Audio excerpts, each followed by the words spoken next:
Hello, there with Caleb, and we are continuing in the series Bios, which is short, if you could not figure out, for biographies, going over the life and career of an actor, actress, director, whatever you might call it. We might delve into athletes like way down the line, but we're sticking with actors and actresses.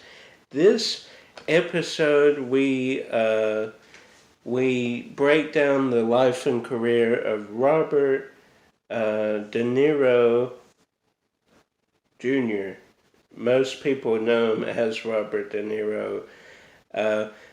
If not my favorite actor, one of my favorite actors. His filmography is massive, which we'll see breaking it down. But we do have, of course, a cheat sheet, because I could not go through his life without this pieces of paper. There's 3 full-on pages here, so hopefully it's not like an hour-long video. Born August 17th, 1943, his parents both painters, and we'll see pictures along the way. While in elementary school, he did play in The Wizard of Oz as Cowardly Lion, which I thought was very cool. And he was kind of shy as a kid, so acting kind of, I guess, opened up. He became more comfortable around people, and playing the Cowardly Lion, that's a big step. He dropped out of high school, which I thought was interesting, at the age of 16 to pursue an acting career. And then early in his career, he had minor roles in Encounter, which I could not find a picture of. I don't know, nowhere on there I could find out what that movie was about. And 3 Rooms in Manhattan, which we do have a picture here. And Les Jonas Lopes. I took 2 years of Spanish, so I should be able to pronounce that, but it's still a struggle for me. I learned more in 2 years in Mexico, not a full 2 years, a week 1 year, and we went back a year later, and I think we were there 10 days. So I learned more Spanish in those few days in Mexico than I did 2 years of Spanish. Anyway, so I hope I pronounced that movie right. His first major role was in 1968 in Greetings. Also, a year later in '69, he appeared in the Wedding Party, but that film was actually filmed in '63. So technically, you could say his breakout was in '63, but most people wouldn't know about it until '69, when it premiered in theaters. Roger Corman later would hire Robert De Niro in Bloody Mama, which I've never seen some of these. I have a huge Robert De Niro collection, but I do not have every film he's ever done. So it's piqued my interest to kind of go back and maybe get some of these early films that he was in, like Bloody Mama. I do have Hi Mom, which he was in '71. Then Born to Win in '71, his last film in '71. So Born to Win, that does sound familiar. Oh, his last film in 71 was The Gang That Couldn't Shoot Straight, and that is a great poster. Very, very inviting, makes you want to watch the film. And I don't think I've seen this film. In 73, he began his long collaboration with one of the greatest directors out there, Martin Scorsese, and this, of course, started with Mean Streets in 73, as we mentioned. Then in 74, he did Godfather Part 2. He actually auditioned for Part 1, but quit the audition process, and he didn't commit to filming Part 1 of The Godfather because he did The Gang That Couldn't Shoot Straight, which we just mentioned. So he was in Godfather 2 in 74. He teamed up with Scorsese again in 76 for The Taxi Driver, which he co-starred with Jodie Foster. And this probably is one of the more quotable Robert De Niro films. I, of course, quote Meet the Parents all the time, but Taxi Driver, you talking to me? Are you talking to me? So that's a great one, teaming up with Scorsese. Then, let's see, yes. In 77, he did New York, New York, playing, I believe, the saxophone, which our dad actually can play the saxophone, so that's a neat tie-in.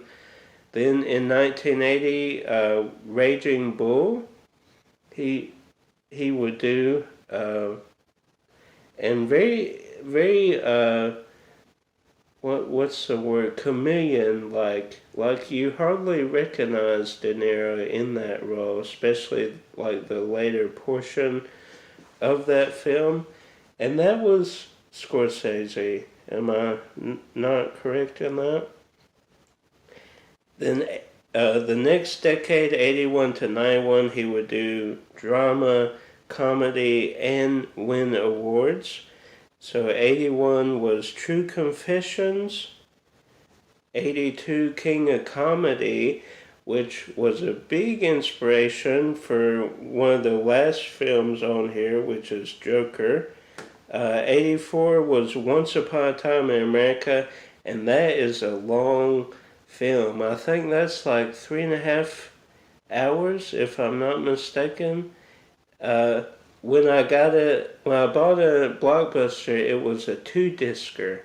So that shows you how long of a film it was. Then Falling in Love in 84, Brazil in 85, which is a very unique film and vision by Terry Gilliam, right? Josh will kill me if I got that right. I believe it's Terry Gilliam. Then 86, he did The Mission. 87, Angel Heart. 87, he did a minor role, maybe even a cameo. He played Al Capone, I believe, in The Untouchables, which is based on the TV series. In 1990, he teamed up with Scorsese again, the 6th time, for Goodfellas, which probably most people will think about that as the quintessential, like, Robert De Niro film and Scorsese film and Joe Pesci film. And it is a great film, Goodfellas. It is up there as far as greatest De Niro performances, and he has a lot already early in his career, but Goodfellas was great. Then another great film, he appeared alongside Robin Williams in The Awakenings. And I believe that was Penny Marshall. I could be wrong. I think she directed that. But that's a great drama. Robin Williams in a dramatic role, and DeNiro. If you haven't checked that film out, go check that out, Awakenings. That was a good one growing up. Then Guilt by Suspicion in 1991. 92 to 97, he would do his director debut in crime dramas. So 92 was Mistress, 92 Night in the City, which I have on VHS. I do remember that.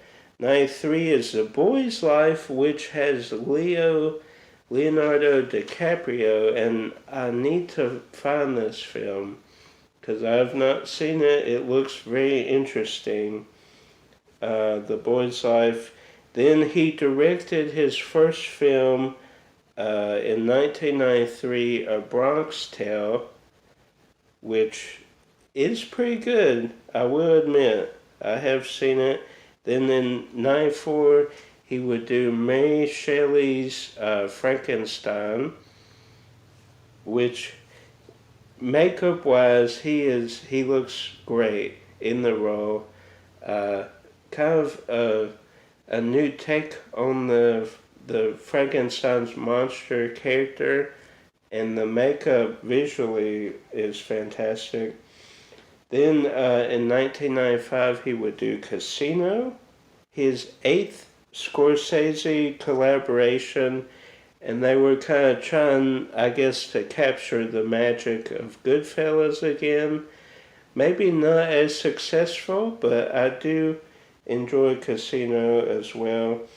95, he would team up with Val Kilmer in Heat, one of the greatest heist films ever made. Heat, such a great movie. Val Kilmer is great. DeNiro is great. 97 would be Wag the Dog, which also has Dustin Hoffman, right? And Kirsten Dunst. Then 97, he would team up with Tarantino in Jackie Brown. Then 98 would be Great Expectations. Also in 98 would be Ronin. One of the greatest action movies out there, and a great car chase as well. Ronin, go check that out if you haven't checked it out. Then in 99 he would team up with Billy Crystal for Analyze This. In 2000, Rocky and Bullwinkle. We saw that in theaters with all our cousins. That was a great time. Also in 2000, team up with Cuba Gooding Jr. for Men of Honor. Then also in 2000, he would do Meet the Parents, and like I said, one of the greatest comedies ever made. And that's a big part due to De Niro, Ben Stiller, Owen Wilson. The cast in it is fantastic. Then 01, he would do 15 Minutes, which a lot of people forget about. I do as well. I do remember renting it at Video Warehouse back in the day, but I couldn't really. I think his son goes missing, and he has to find him. That's going from memory, if memory serves correctly. 01 would be Edward Norton in The Score. Him and Ed Norton would do that film. Then him and A. Murphy would do Showtime in 02. 02, he would also do City by the Sea. Then he would do the sequel to Analyze This, Analyze That, which is a clever sequel. Then 04, Godsend. '05, the young Dakota Fanning, sorry, two completely different people. Dakota Fanning, him and Dakota Fanning would do hide and seek, a great thriller hide and seek, a unique twist, maybe a little predictable, but a great twist at the end. Then in '06, he turned down another Scorsese film, The Departed, and my mind is like buzzing just thinking what he could have done in The Departed. That is a fantastic crime drama, crime action film. Just imagine if DeNiro had been in that. Anyway, he turned that down to direct his second film, The Good Shepherd, which has, I believe, Matt Damon, if I'm not mistaken. So a good second directed film by De Niro. Solid film, but just thinking about him possibly being in The Departed. Then '07 he was in Stardust. '08 he was in What Just Happened, which is like in the movie space. I believe he's like a movie critic. '09 Everybody's Fine, which he's like he strung like a power cable for miles and miles. That was his job. I do remember that. 2010 he was in Machete. Also in 2010 he was in Stone. And also in 2010 he was in the last Meet the Parents movie. Meet the Parents, Meet the Fockers, and then Little Fockers is the last one. And I know that sounds like a cuss word, but it's not. Then we have 2011 Killer Elite, which is a pretty good action film. Then also in 2011 Limitless, which is kind of a sci-fi thriller like movie. Then 2011 he would team up with Gary Marshall in New Year's Eve, which I believe this was after Valentine's Day, correct? And then Gary would do his last one of these, like the calendar trilogy, if you will, Mother's Day. I don't think De Niro was in Mother's Day. Then 2012 Red Lights, another great thriller. Also in 2012, he would team up with J. Law, Jennifer Lawrence, in Silver Linings Playbook. 2013, Las Vegas, which is a pretty fun comedy. 2013 also would be Grudge Match, where he would team up with Sylvester Stallone to do like a boxing movie. Then 2014, he would team up with John Cusack in The Bagman. Then 2015, I believe this is also Nancy Meyers. We talked about her recently, the Intern. We talked about Nancy Meyers in the Connect the Dots Steve Martin, but I believe she directed this as well. Beautiful film with De Niro as a retired person coming back and interning at a job. Fantastic, beautiful story. The outcome, great movie, great cast. And one of my favorite De Niro movies. I know that one gets a lot of flack maybe, and some people don't like it, but I actually really enjoy The Intern. Watch it on repeat a lot of times. Then 2017 till present, Wizard of Oz, which I have not heard about. I need to watch that. That was 2017. We talked about this 2019 Joker, heavily inspired by Scorsese and King of Comedy, heavily inspired by that. Then he teamed up with Scorsese again and Joe Pesci for The Irishman. Then we talked about this in the Steve Martin, Selena Gomez Connect the Dots, Father of the Bride Part 3. He was in that. Then the last one, we'll talk about Scorsese. I believe it's shot, but it was announced he would be teaming up with Scorsese along with a killer cast, including Brendan Fraser, for the film Killers of the Flower Moon. As of yet, it has not been released. I believe Apple TV and Paramount were in talks, either streaming or releasing it theatrical. Hopefully it gets released, unlike another Brendan Fraser film, Batgirl, which I guess now will not be released. Hopefully this one gets released. I want to see more of Brendan Fraser, not less. So hopefully that happens. And hopefully you like this biography on Robert De Niro. Very lengthy career and filmography of Robert De Niro.